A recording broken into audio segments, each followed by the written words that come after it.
Hey guys, Andrethefarmer here, and today we are going to do an air layer, and I'm going to talk to you about why we air layer, because there's a lot of confusion. You know, air layer is not grafting. The reason that we do an air layer is so that we can clone a tree that we really like. So this is a jamun, or a black plum. It's a tree that I like, and I also have a branch that's sort of just heading out into nowhere. So normally what I would do is just cut this branch off, throw in the compost or whatever. But why not make a new tree with it? This is gonna make a new tree, and it's gonna be just about as mature as the main tree. So it won't be like a seedling. So you're not starting from scratch. You're not waiting 10 years for it to fruit. It's gonna be a pretty mature tree right from day one. So what we're gonna do is we are gonna try to create roots right here on this branch so we can cut this branch off, and when we do, we can plant this and we'll have a brand new tree. All right, so here we go. The first step is we want to take a grafting knife. You can use a box cutter, you can use a pocket knife. I've even done it in a pinch with a kitchen knife. So all we're gonna do is we're gonna make a line all the way around through the bark, and ideally through the cambium as well, which is the next layer right under the bark. And I hope you guys can see that, but all we've done is make a line right around the edge of the bark, and we're gonna make a second line about 3/4 of an inch to an inch beyond that. Now this is a relatively small branch, so I can't go super deep, but I have to get through the cambium. So I've got 2 lines in here. Hope you guys can see that. Yeah, I think you can, right? So now we're gonna go ahead and remove the bark in between those 2 lines. And if you can remove the cambium at once, that's great. Now some trees, they peel off very easily. Like this jamun, I think, is one that peels off pretty good. So once we have those 2 lines, a lot of times you can just sort of flick away the rest of the bark, and the cambium comes up with it. The cambium is the green layer right under the bark. That's the part that's very important, because that's the part that's gonna create new cells. Now, if we leave the cambium intact between these 2 pieces, what's gonna happen is it's just gonna grow back. So we wanna make sure that we've got the cambium removed all the way around, and that's just that little green layer underneath. And we wanna get down to the smooth wood. And one thing to understand is, when you're doing an air layer, what's most important is you understand the concept. You understand what you're trying to achieve. So what we're trying to achieve is that we're creating a wound here, but not a wound that the tree can heal, because there's no communication between this portion and this portion of the cambium.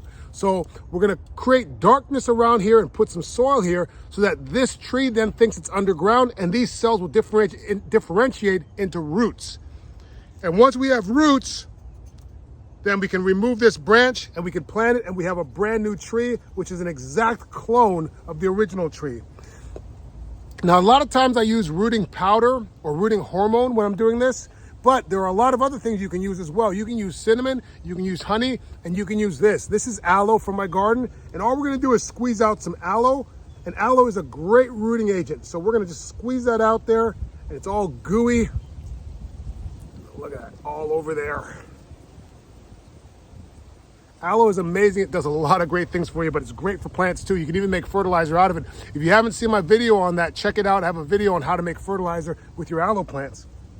So now that we've got that done, we want to wrap it in soil. Now you can use a plastic bag, which is what I've used for years, but now they have these balls that they have on Amazon, and you can just Google like air layering balls or capsules, and these balls are really convenient. They make the job a little bit easier.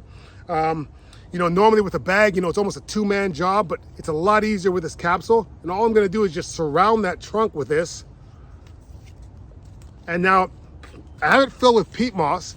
And one of the keys is you want the peat moss to be a little moist, but you don't want it to be wet. I find that you have a lot lower success rate when it's wet. And part of that might be due to the fact that when you're unwrapping it, if it's dry, it's usually because the roots have sucked out all the nutrients out of there. And if it's still wet, a lot of times it's because there's no roots. So if you have no roots, you know, there's nothing to suck the water out. But I just find that drier seems to be a little bit better.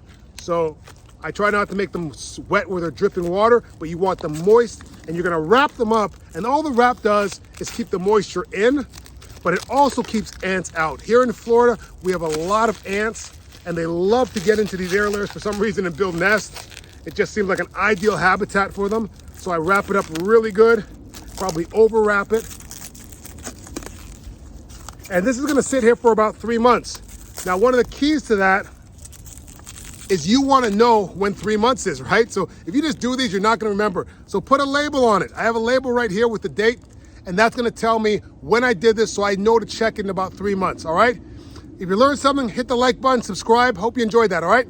See you guys. Bye.